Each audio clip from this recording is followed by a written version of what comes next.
देहि भिक्षां देहि। प्रणाम महात्मा। कल्याण हो देवी। हम बहुत दूर से आए हैं और भूखे हैं। तुम्हारी कुटिया देखकर इस आशा से यहाँ आए हैं कि हमें कुछ खाने को मिल जाएगा। अवश्य महात्मा, आप यहीं ठहरे, मैं आपके लिए यथासंभव भोजन लाती हूँ। देवी, हम यात्रा से क्लांत हैं, हमें विश्राम की भी आवश्यकता है। क्षमा करें, इस समय मेरे पति कुटिया में नहीं है, इसलिए मैं आपका स्वागत नहीं कर सकती। परंतु कृपा करके आप वहीं ठहरिए, मैं आपके लिए भोजन लाती हूँ।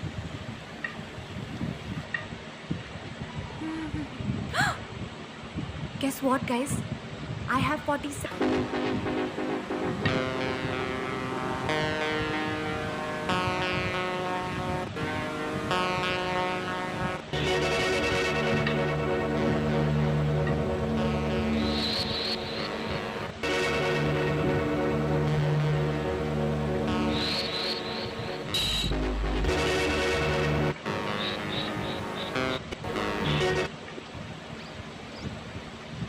मेरी आपसे विनती है, किसी भी परिस्थिति में राम भैया के आने तक आप अपने चरण इस रेखा से बाहर न रखें। मुनिराज, मैं आपके लिए भोजन लाई हूँ, ये लीजिए।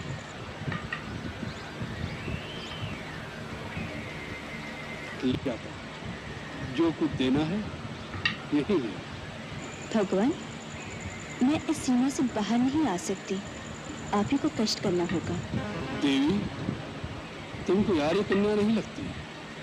द्वार पर आया हुआ अतिथि भगवान का रूप होता है और तुम हमारा तिरस्कार कर रही हो। नहीं अतिथि देवता, मेरे वहां न आने का कारण आपका तिरस्कार करना नहीं। वास्तव में मेरे देवर मेरी सुरक्षा के लिए एक सीमा की रेखा खींच गए हैं और अपनी शपथ देकर कह गए हैं, मर्यादा की सीमा को त्याग कर बाहर न जाना।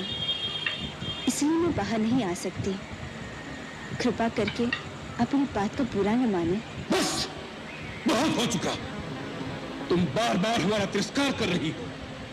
पहले हमें कुटिया के अंदर आने से रोक दिया और अब दूर से खाना दे रही हो, जैसे हम कोई पशु पक्षी हो।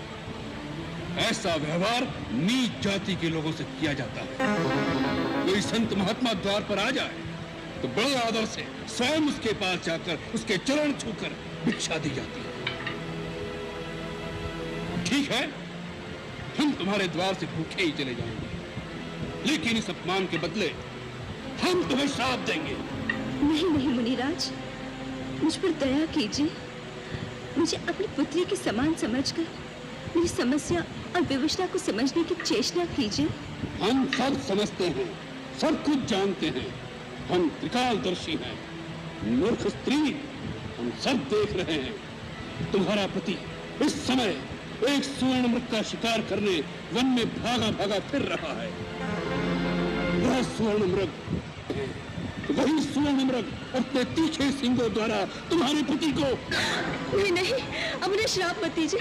मैं वहीं आती हूँ। आप मेरे पति को श्राप मत दीजिए।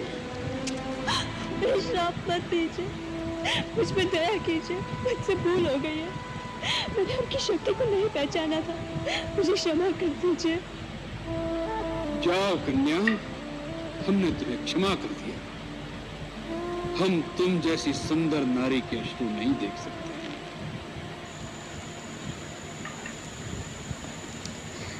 मैं मिथिला नरेश महाराज जनक की पुत्री हूँ। देवता भी लालायित हो जाएं, उसे तुम इस घास फूस की कुटिया में नष्ट कर रही हो। अरे ऐसे नारी रत्न को तो किसी त्रिलोकी के राजा की पत्नी होना चाहिए था। मेरे बताते हैं सीते, जिसके नाम से देवता, नाग, किन्नर, असुर, राक्षस अर्थात संसार के संपूर्ण प्राणी थर्रा उठते हैं। सूर्य, चंद्र आदि नवग्रह जिसकी इच्छा से चलायमान होते हैं। जो संसार के समस्त चराचर प्राणियों का उस लंकाधिपति रावण की पत्नी होने योग्य हो। ऐसे पाप पूर्ण वचन कहते हुए तुम्हें लज्जा नहीं आती? कोई महात्मा के वेश में तुम एक दुरात्मा हो। कौन हो तुम? तुम्हारा दास। हाँ, रावण, जिसे तुम्हारी कामना ने इतना आतुर कर दिया है कि स्वयं तुम्हारे द्वार पर भिक्षा मांगने आया है। सीते, आज तुम्हारा भाग्य उदय हो गया। कल से हमारे राजमहल में 5000 स्त्रियां पटरानी की भांति तुम्हारी सेवा करेंगी। धूर्त, तुमने ये कैसे सोच लिया कि तुम अपने वैभव का बखान करोगे और सीता तुम्हारे साथ चल देगी? तुम इसी समय यहाँ से चले जाओ, नहीं तो मेरे पति एक ही बाण में तुम्हें तुम्हारी लंका सहित जला के भस्म कर देगी। तुम भांति अपना आहार समझते हैं। तुम हम लोगों की शक्ति को नहीं जानती। तुम्हारा ये साहस, एक गीदड़ होकर सिंघनी की कामना कर रहे हो। तुम्हारा अंत समय आ गया है। यदि प्राण प्यारे हो तो अभी समय है, चला जा यहाँ से। हमारा ऐसा अपमान करने का साहस तेरा ही नहीं, तेरे सारे कुल का सर्वनाश हो जाएगा। मूर्ख, हट जा मेरे सामने से। फिर से इस रेखा के अंदर जाना चाहती है। स्त्री एक बार अपनी मर्यादा की रेखा से बाहर आ जाए, फिर उसका वापस जाना असंभव हो जाता है। सीते, अब तुम्हें रावण के हाथों कोई नहीं बचा सकता। इसलिए चुपचाप अपनी सम्मति से मेरे साथ चलो। लक्ष्मण! लक्ष्मण! इस समय वो रण बहुत दूर हैं। तुम्हारी पुकार उन तक नहीं पहुंच सकती। उनके हाथों तुम्हें कोई नहीं बचा सकता।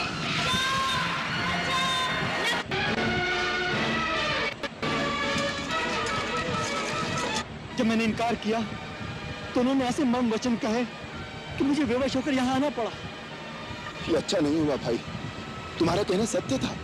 वो मृग के रूप में वही मारीच राक्षस था। मरते मरते जब उसने मेरी आवाज बनाकर तुम्हें सहायता के लिए पुकारा, तो उसके उसी प्रपंच से मैं समझ गया कि हमारे साथ छल किया गया है। सीता अवश्य किसी